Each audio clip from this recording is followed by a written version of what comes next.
Indira park వద్ద Congress party ధర్నా చేసింది. పార్లమెంటులో భద్రతా వైఫల్యాన్ని నిరసిస్తూ ఇండియా కూటమి దేశవ్యాప్త ఆందోళనకు పిలుపునిచ్చింది. ఢిల్లీలోని జంతర్ మంతర్ వద్ద ధర్నా చేపట్టింది. మరోవైపు ఇక్కడ హైదరాబాద్లోని ఇందిరా పార్క్ వద్ద ఇండియా కూటమి ధర్నాను చేపట్టింది. ధర్నాలో తెలంగాణ డిప్యూటీ సీఎం భట్టి విక్రమార్క సహా మంత్రులు పాల్గొన్నారు.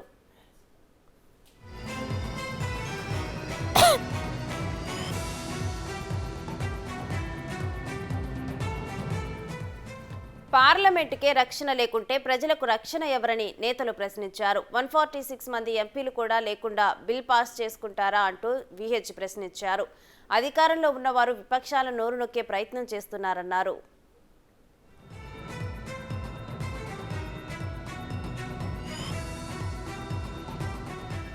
ఈ నెల 13న లోక్సభలోకి 2 వ్యక్తులు ప్రవేశించి స్మోక్ బాంబులతో కలకలాన్ని సృష్టించారు. భయాందోళనకు గురైన ఎంపీలు బయటకు పరుగులు తీశారు. దీనిపై ఆ రోజు నుంచి ప్రతిపక్ష ఎంపీలు నిరసన కార్యక్రమాలు చేపడుతూనే ఉన్నారు. అయితే నిరసన తెలుపుతున్న ఎంపీలపై సస్పెన్షన్ వేటు పడింది. చివరి రోజు కూడా లోక్సభలో 3 వేటు పడింది. ఇక దీంతో ఈసారి సమావేశాల్లో సస్పెండ్ అయిన ఎంపీల సంఖ్య 146కి చేరింది.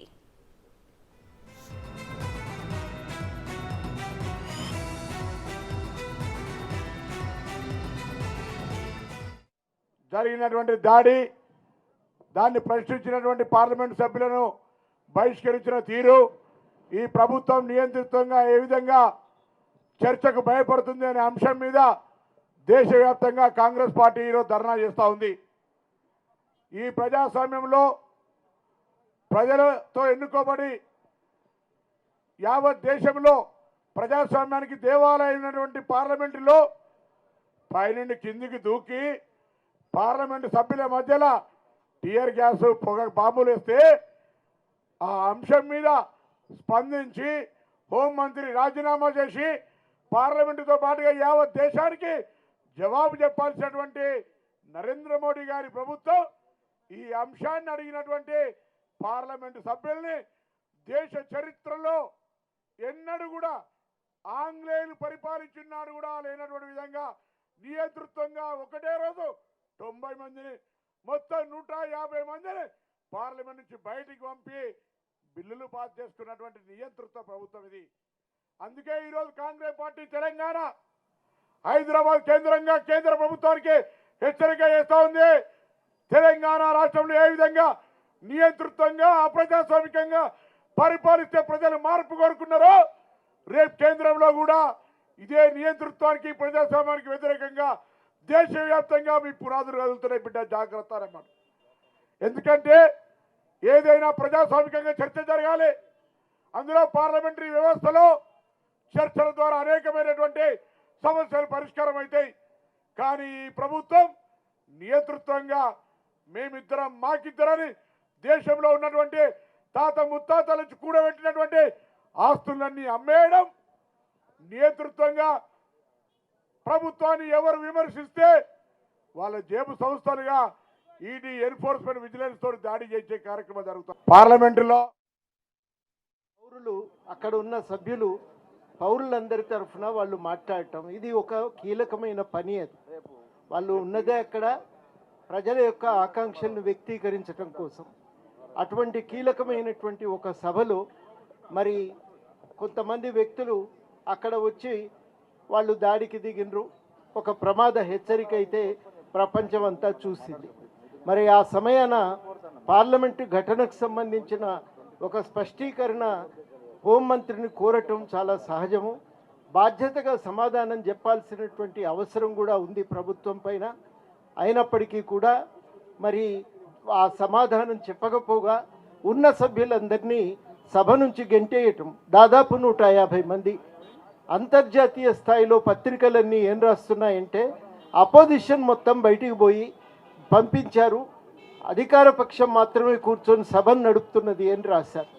ప్రతిపక్షం ఉండటం చాలా కీలకం. ముఖ్యమైన బిల్లులు చర్చలో ఉన్నటువంటి సమయాన ఆ ముఖ్యమైన బిల్లులపై చర్చకు ఎవరూ లేకుండా చేసి ఏకగ్రీవంగా ఆమోదించి పంపటం అనేది చాలా అప్రజాస్వామికం. ప్రజల అభిప్రాయాలు వ్యక్తీకరించడానికి వేదికగా మిగలవలసిన పార్లమెంటు కేవలం అధికార పార్టీ యొక్క ఆధిపత్యాన్ని నిలబెట్టుకోవటానికి మాత్రమే ఇది ఉపయోగపడటం చాలా ఇది శోచనీయమైన విషయం. ఈ వైఖరిని తీవ్రంగా ఖండిస్తున్నాం. 150 మంది ఎమ్మెల్యేలను ఎంపీలను వెంటనే మళ్ళీ సభలోకి పిలవాలని, ఇందుకు బాధ్యులైనటువంటి వారిపైన చర్యలు తీసుకోవాలని ఇవాళ మనం అందరం కూడా ముక్తకంఠంతో నినదించవలసిన అవసరం ఉంది. మరొకసారి తెలంగాణ జనసమితి తరఫున నేను స్పష్టంగా చెప్పదలుచుకుంది ఏంటంటే, ప్రతిపక్ష పార్టీల ఎంపీలందరినీ బయటికి గెంటి సభ నడపటం అనేది ప్రజాస్వామ్యానికే ఒక మచ్చ తెచ్చేటువంటి పరిస్థితి. అందుకని ఇట్లాంటి దాడిని తీవ్రంగా అందరం కూడా ఖండించాలి. అందరూ కూడా కూర్చొని చర్చ చేసి బిల్లులు పాస్ చేయాలి, కానీ ఏకపక్షంగా బిల్లులను బలవంతంగా ఆమోదింపజేసుకోవటం సరి అయిన పద్ధతి కాదని ఈ సందర్భంగా బీజేపీ ప్రభుత్వం అనుసరించినటువంటి వైఖరిని ఖండిస్తూ ఎంపీల మీద సస్పెన్షన్ను వెంటనే ఎత్తివేయాలని కూడా ఈ సందర్భంగా డిమాండ్ చేస్తున్నారు. ప్రజాస్వామ్యంలో ప్రజాస్వామ్యబద్ధంగా వచ్చినటువంటి మాట్లాడే హక్కును కూడా హరింపజేస్తూ ఎక్కడికక్కడ పోలీసు నిర్బంధాన్ని చాటి చెప్తున్న ఈ తరుణంలో కాంగ్రెస్ పార్టీ వారితో పాటు మిత్రపక్షాలు ఇవాళ బీజేపీ ఫాసిస్ట్ విధానాలని మతతత్వ విధానాలను వ్యతిరేకిస్తున్నటువంటి అన్ని పార్టీలు ఇండియా కూటమిగా ఏర్పడి ఇవాళ బీజేపీ యొక్క అప్రజాస్వామిక విధానాలని ఫాసిస్ట్ విధానాలను వ్యతిరేకిస్తూ ముందుకు సాగుతున్న తరుణంలో ఇటీవల పార్లమెంట్ మీద జరిగినటువంటి దాడి, ఆ దాడి ఎందుకు జరిగింది, ఎవరు చేశారు, దాన్ని పుట్టు పూర్వోత్తరాలు ఏంటి చెప్పాల్సినటువంటి బాధ్యత నుంచి ప్రధానమంత్రి గారు, హోంమంత్రి గారు తప్పుకుంటా ఉన్నారు, బాధ్యతారహితంగా వ్యవహరిస్తూ ఉన్నారు. దాన్ని నిలదీస్తే పార్లమెంట్ సభ్యుల్ని తీసి బయటేస్తూ ఉన్నారు. ఈ విధానం ప్రజాస్వామ్యానికి మంచిది కాదు. రాజ్యాంగపరంగా వచ్చినట్టు హక్కుల్ని కూడా మీరు హరింపజేస్తూ ప్రజలతో ఎన్నుకోబడినట్టు పార్లమెంట్ సభ్యుల్నే ఆ విధంగా మీరు వ్యవహరిస్తే సామాన్యుడు బతుకు ఏమిటి ఈ రాష్ట్రంలో, ఈ దేశంలో? ఈ రాష్ట్రంలో మనం చూసాం, అలాంటి విధానాలు అవలంబిస్తే ప్రజలు తిరస్కరించి వారిని తీసి బయటేశారు. అదే పరిస్థితి వాళ్ళ దేశవ్యాప్తం కనబడతా ఉంది. బీజేపీ యొక్క ఫ్యాసిస్ట్ విధానాలని, ఆ ప్రజాస్వామిక విధానాలను ఎండగట్టే రోజు దగ్గరకు పడింది. వారిని కూడా తీసి బయటేసే రోజు ఆసనం అవుతా ఉంది. ఈ తరుణంలో మొన్న ఇటీవల పార్లమెంట్ సభ్యులందరూ కూడా బహిష్కరించడం, బయటేయడం, వారికి హక్కుల్ని కాలరాసిన విధానాల మీద వ్యతిరేకిస్తూ ఇవాళ దేశవ్యాప్తంగా కాంగ్రెస్ పార్టీ దాని మిత్రపక్షాలు ఇచ్చిన పిలుపులో భాగంగా ఇవాళ ధర్నా చౌక్లో ఈ ధర్నా కార్యక్రమం నిర్వహించుకుంటా ఉన్నాం. ఈయనను మార్చమంటారు, మీరు మార్చారు. ఎంతమంది చంపేస్తున్నారు గిరిజనులను, లా అండ్ ఆర్డరే లేదు, మహిళలకు మానభంగాలు జరుగుతున్నాయని వీడియోలు వస్తే సిగ్గుపడుతున్నాం. మనం ఈ భారతదేశంలో మహిళలకు ఇచ్చే గౌరవం ఎక్కడ లేదు. మహిళ అంటే తల్లి, అక్క అని పెద్దమ్మ అంటాం. అలాంటి మహిళలకే మానభంగాలు జరుగుతుంటే నీ దగ్గర జవాబు లేదు. అమిత్ షా, నువ్వు చేసేది ఒక్కటే, ఏ రాష్ట్రాలలో ఇతర ప్రభుత్వాలు ఉంటే దాన్ని కూలగొట్టాలి, నీ ప్రభుత్వం తెచ్చుకోవాలి. ఇది నిజంగా ప్రజాస్వామ్యం కాదు. It is a black day. ప్రజాస్వామ్యంకు బ్లాక్ డే. అందుగుంచే మా సోనియా గాంధీ, అదేవిధంగా మల్లికార్జున్ ఖర్గే, ఇండియా కూటమి ఒక కార్యక్రమం తీసుకున్నది. ఏది? Save democracy. ప్రజాస్వామ్యాన్ని కాపాడాలన్న ఉద్దేశంతో ఇవాళ ఇక్కడ ధర్నా జరుగుతుంది. ఇక్కడ భారతదేశంలో అన్ని రాజకీయ పార్టీలు ఇవాళ ప్రజాస్వామ్యమే లేదు. ప్రజలకు ఇచ్చినటువంటి హామీలు నిలబెట్టుకునే శక్తి లేదు. పార్లమెంట్లోనే రక్షణ లేదు. ఇక దేశానికి ఏం రక్షణ ఇస్తారు అనే ఆలోచనతో ఇవాళ సోనియా గాంధీ, మల్లికార్జున్ ఖర్గే అన్ని రాజకీయ కూటమిగా దానికి ఏమంటున్నారు, వీళ్ళు ఎన్నికలు వస్తున్నాయి, అందుగురించి ఇది ప్రపగండ. ఎస్, ఎన్నికలు ఎట్లన్నా వస్తున్నాయి, కానీ మీరు ప్రజాస్వామ్యాన్ని ఏది పాతి పెట్టేస్తున్నారు. అంబేద్కర్ రాజ్యాంగాన్ని ఏది తుంగలో తొక్కేస్తున్నారు. అందుగురించి ఇది ప్రజాస్వామ్యం ప్రజలకు తెలవాలన్న ఉద్దేశంతో ఇదే కార్యక్రమం. మెగా ప్రొటెస్ట్ యావత్ భారతదేశంలో మెగా ప్రొటెస్ట్ చేయాలి. మండల లెవెల్లో, గ్రామ లెవెల్లో, పట్టణాలలో. ఎందుకంటే వచ్చే తరం వారికి తెలవాలి ప్రజాస్వామ్యమే లేదు. అసలు పార్లమెంట్లో జరిగిన ఇన్సిడెంట్ను కూడా డిస్కషనే లేదు. అపోజిషన్ ఏమడిగింది, ఎందుకు జరిగింది, ఇది ఎవరు చేశారు, దీని వెనకాల పార్లమెంటులో మా రక్షణ లేకపోతే మేము పార్లమెంట్కి ఎట్లా రావాల్సి వస్తుందని పార్లమెంట్ మెంబర్లు అడగడం మొదలు పెడతారని వాళ్ళకి ఎక్కడి దేక అందరినీ సస్పెండ్ చేసేస్తారు.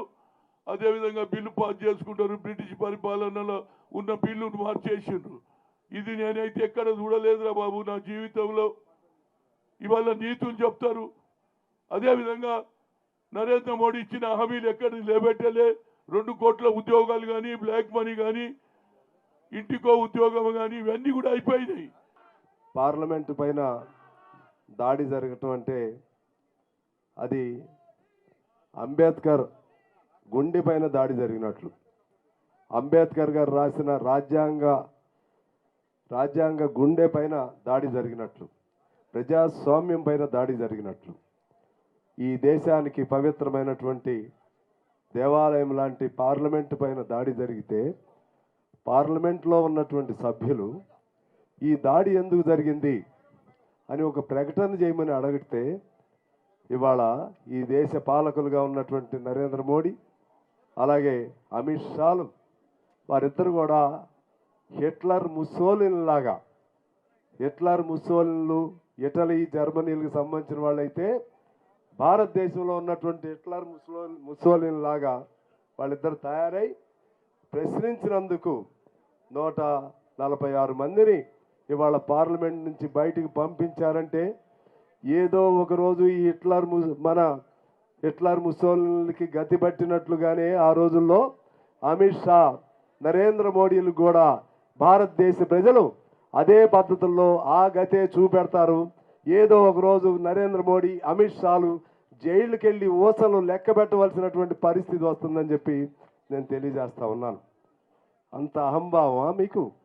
దేశాన్ని గెలవచ్చు, మందబలంతో గెలవచ్చు మీరు. అసలు మీ గెలుపే అనుమానం. ఇవాళ ఛత్తీస్గఢ్, రాజస్థాన్, మధ్యప్రదేశ్లో మీ గెలుపే అనుమానం. అది నిజమైన ప్రజల తీర్పుకి అది అద్దం పట్టలేదు.